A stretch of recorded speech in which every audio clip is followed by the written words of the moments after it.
E por isso mesmo eu tenho sustentado. O trabalho autônomo é muito bom, o empreendedorismo é muito bom, desde que ele seja verdadeiro. Eu fui no avião daqui para São Paulo, eu no corredor, um no meio e outro na janela. E um empreendedor vira para o outro: você já conseguiu PJizar os seus empregados? Aí eu me interessei, porque é uma questão filosófica, né, da mais profunda. Eu digo, meu Deus, esse prestador de serviço deve estar em psicanalista, porque ele não sabe se ele é empregado, se ele é autônomo. Aí o outro respondeu, não, muito acomodado, vieram com conversa de férias, 13º. Então, é o desenho do país que nós temos que definir. Já é um país obscenamente desigual. Então, tem espaço para o empreendedor, tem espaço para o trabalho autônomo, tem espaço para o plataformizado que não quer ser CLT. É claro que a realidade não cabe toda na CLT. Aliás, nunca coube. Nunca, na história. Mas, por outro lado, não significa que esse regime deve ser extinto. Fala, pessoal, interrompendo o vídeo para dar um recado muito importante. Vai ser rapidinho, eu prometo. Primeiro, sejam todos e todas muito bem-vindos ao canal Ivan Vieira TV. Para quem está chegando agora, já vou pedir que se inscreva no canal, ative o sininho para receber as notificações sempre que tiver um vídeo novo. Também aproveite para deixar o seu like, compartilhe o vídeo, comenta aqui embaixo a sua opinião e, claro, apoie o nosso trabalho nessa luta. Está aparecendo um QR Code, que é a nossa chave Pix, e na descrição desse vídeo. Conto com o apoio de vocês. Agora siga com o vídeo. A nossa cobertura trabalhista tem observado e tem, de alguma maneira, entendido uma sinalização da sua posição sobre a questão do trabalho por aplicativo, né?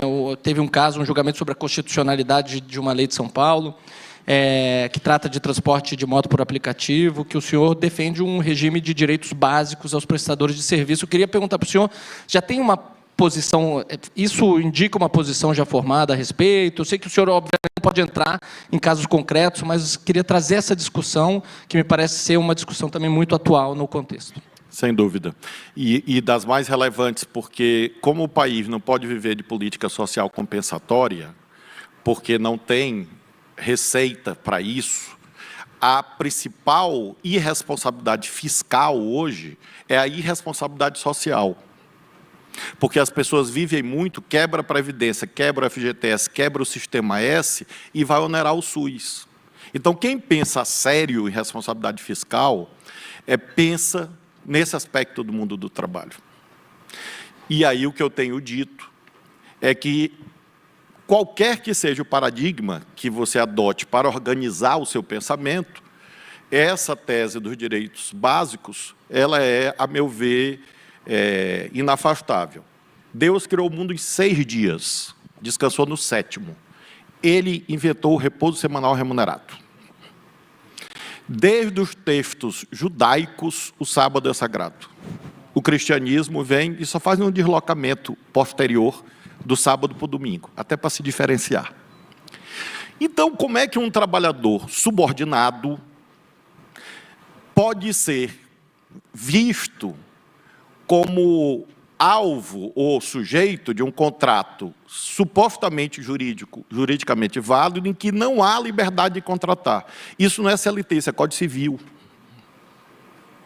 E por isso mesmo eu tenho sustentado. O trabalho autônomo é muito bom, o empreendedorismo é muito bom, desde que ele seja verdadeiro. Eu fui no avião daqui para São Paulo, eu no corredor, um no meio e outro na janela. E um empreendedor vira para o outro: você já conseguiu PJizar os seus empregados? Aí eu me interessei, porque é uma questão filosófica, né, da mais profunda. Eu digo, meu Deus, esse prestador de serviço deve estar em psicanalista, porque ele não sabe se ele é empregado, se ele é autônomo. Aí o outro respondeu, não, muito acomodado, vieram com conversa de férias, 13º. Então, é o desenho do país que nós temos que definir. Já é um país obscenamente desigual. Então, tem espaço para o empreendedor, tem espaço para o trabalho autônomo, tem espaço para o plataformizado que não quer ser CLT. É claro que a realidade não cabe toda na CLT, aliás, nunca coube, nunca na história, mas, por outro lado, não significa que esse regime deve ser extinto. Fui comprar um sapato, numa sapataria em São Luís, 3 vendedoras vieram para me perguntar sobre jornada 6x1, 5x2. Aí eu disse, vocês são a favor? Somos. Por quê? Porque a gente é mãe de família, tem que cozinhar, lavar roupa, não sei o quê, cuidar dos filhos. Uma disse, eu sou mãe solo. Eu digo, certo, até a Bíblia protege a senhora. E o cidadão que estava me vendendo o sapato, calado. Eu disse, e o senhor acha o quê? Ele disse, não, eu não tenho opinião, eu sou PJ. Um vendedor de sapato. Isso é compatível com a lei? Claro que não é compatível para a lei. Ele é empreendedor. Empreendedor de quê? Então, esse que é o debate que nós temos que colocar para nós não retrocedermos ao tempo anterior à Lei Áurea. Porque quem organiza o trabalho alheio e não provê um patamar mínimo de direitos é um senhor de escravos.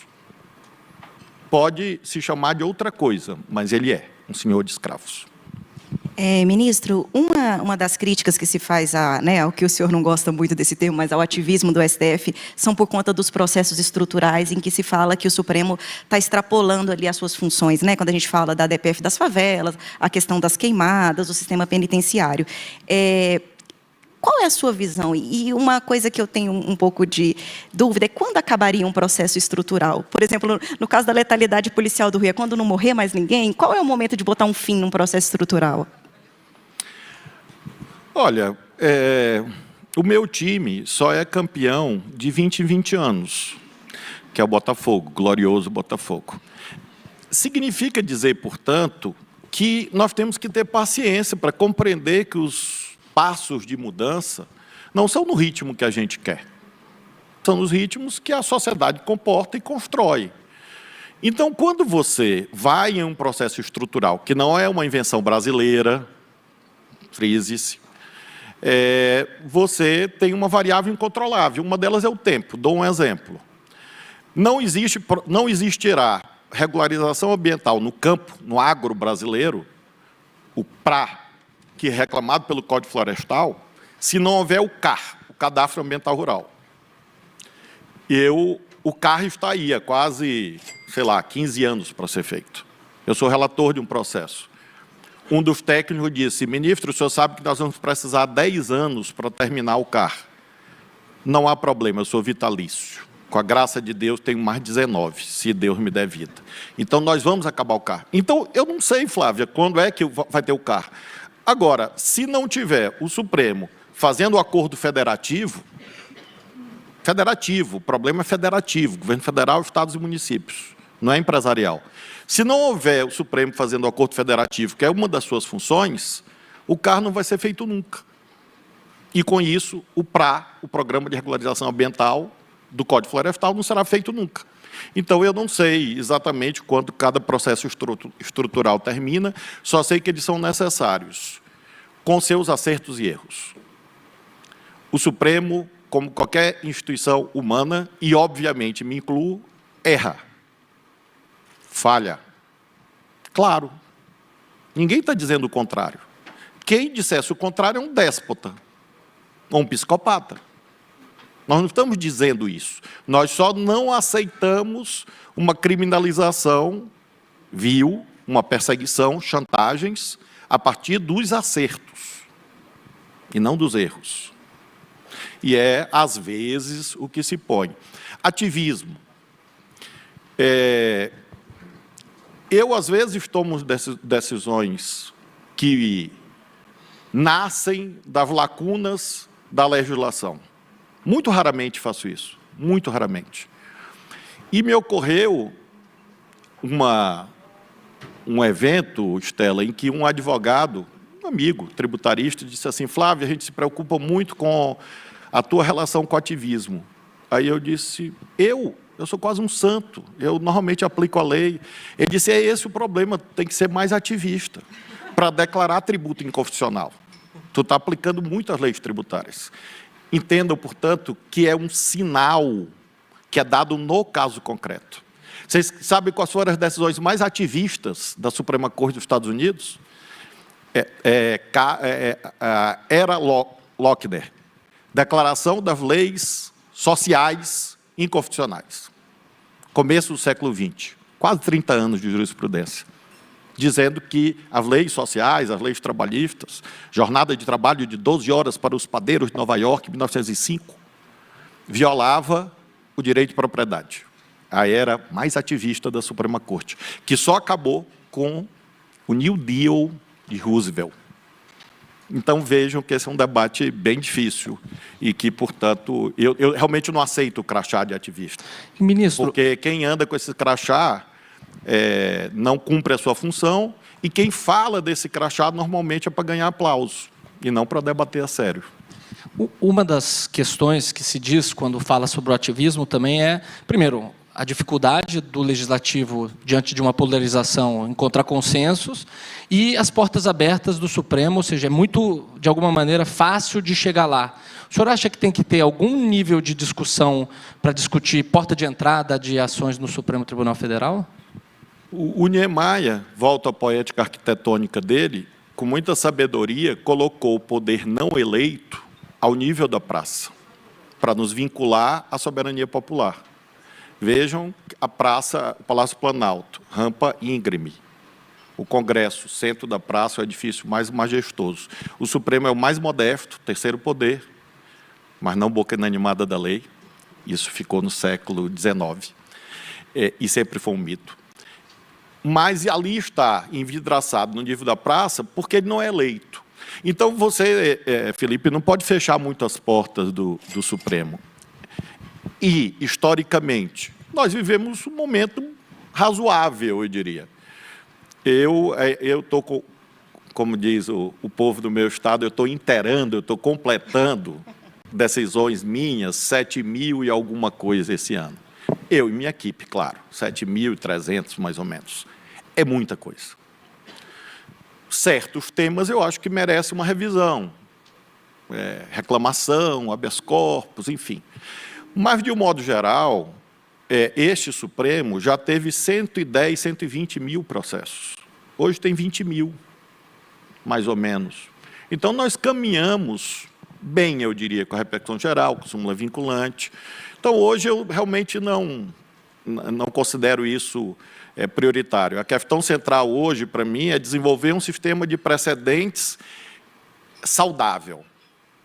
E esse é um processo difícil. Vou dar só um exemplo, eu sei que eu falo demais, mas vocês têm que entender que eu tenho síndrome de abstinência, né? Então, porque quando eu estava na política, dizia, ele fala demais. Aí agora ele é ativista, só mudou a palavra. Mas eu acho que é meu dever, certo ou erradamente. Então, eu, Felipe, pela síndrome de abstinência, tenho que estender o argumento do ativismo um pouco mais, para dizer que é uma demanda represada da sociedade. Quais são os processos mais caros no Brasil? São disputa entre empresas. Não é o Ministério Público perseguindo a empresa. Não é o governo perseguindo a empresa. São empresas disputando entre si. Eu mesmo sou relator de controvérsias. Uma delas, 30 bi. Uma. Outra, que me tornou muito famoso, acusado de quebrar os bancos. Eu até mandei Lorena emoldurar para eu botar que disse que ia quebrar o sistema financeiro, quebrar o capitalismo, por conta da decisão lá da Inglaterra, da justiça inglesa, Vale. Aquela controvérsia ali, pessoal, é 300 bi, mais ou menos. E é uma controvérsia de interesse do Ministério Público, não. É uma empresa brasileira sendo julgada na justiça na Inglaterra.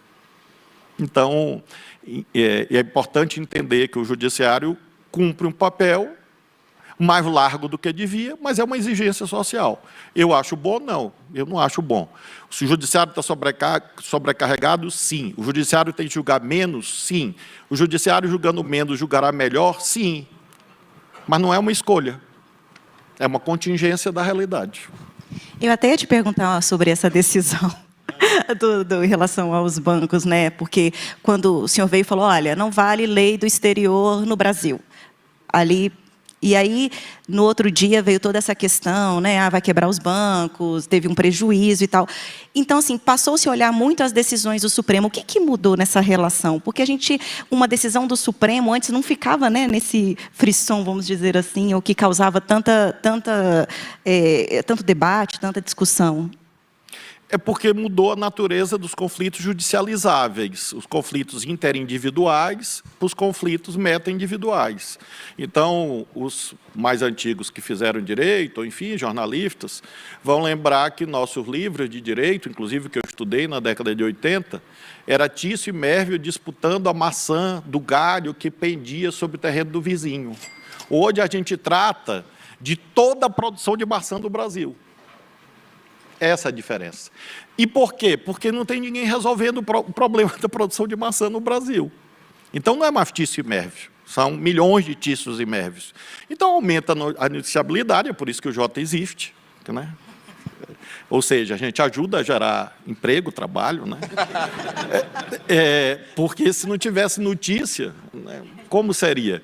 Eu tenho fama de ser um juiz criminal duro, né? E aí, outro dia, um advogado criminalista foi lá e disse assim: Flávio, quantos habeas corpus tu já concedeste? Eu digo, não faço a menor ideia. Eu sei, de 3.408, você concedeu 8. Eu digo, você tem certeza? Ele, absoluta. Eu vou pedir para rever esses 8. Então, e aí ele veio reclamar, aí ele disse, querido, a melhor coisa para um advogado criminalista é o quê? Uma justiça criminal que funciona, né? Porque gera... Então é o caso, Flávia. Tenha cuidado com seus desejos. Os juristas ficaram décadas dizendo, o orçamento tem que ser impositivo. Deu no que deu. Então, a gente tem que ter cuidado com nossos desejos. O judiciário vai ter, em 10 anos, esse nível de protagonismo mais alto, independentemente de quem lá esteja. E pode fazer 200 pedidos de impeachment, desejar a morte, invocar Satanás, jogar praga.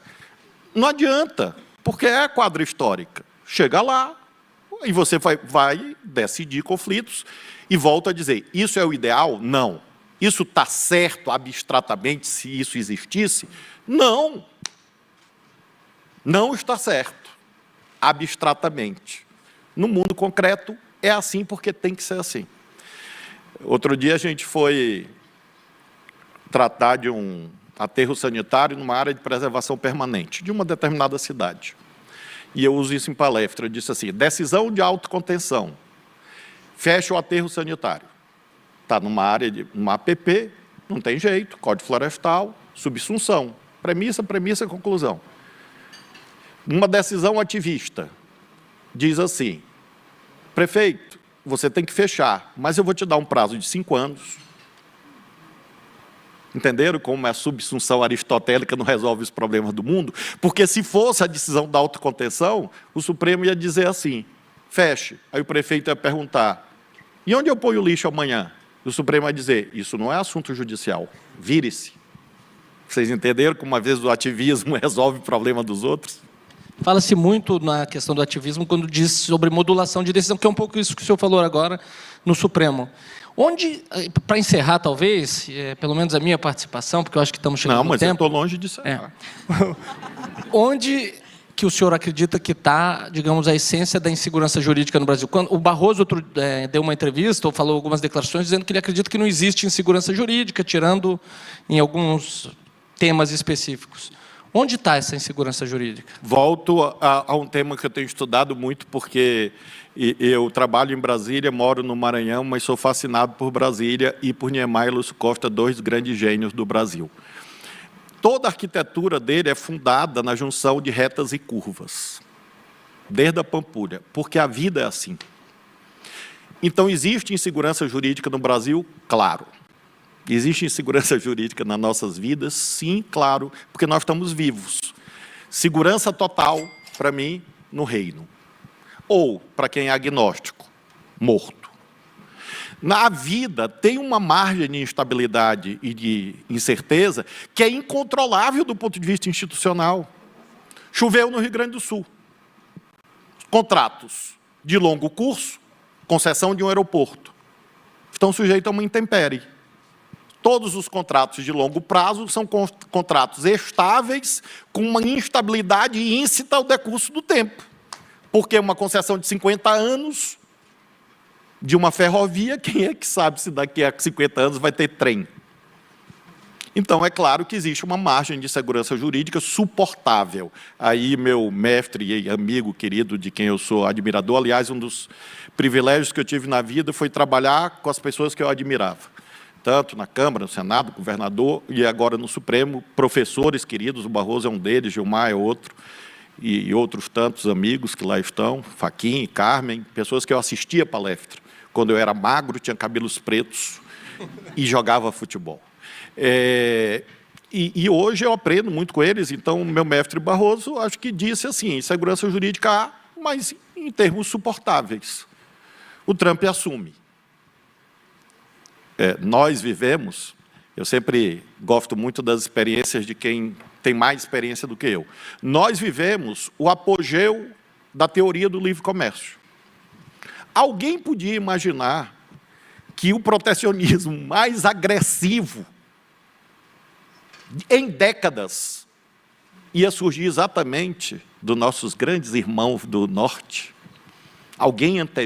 Se alguém tivesse escrito isso 5 anos atrás, ia ser provavelmente chamado de doido. E, muito bem, tarifas sobre os produtos, desestabiliza cadeias produtivas, relações internacionais no mundo. E é o Supremo que é culpado, no caso do Brasil? Claro que não. Então, a insegurança jurídica que há, é claro que nós somos programados a ter o máximo de segurança jurídica possível.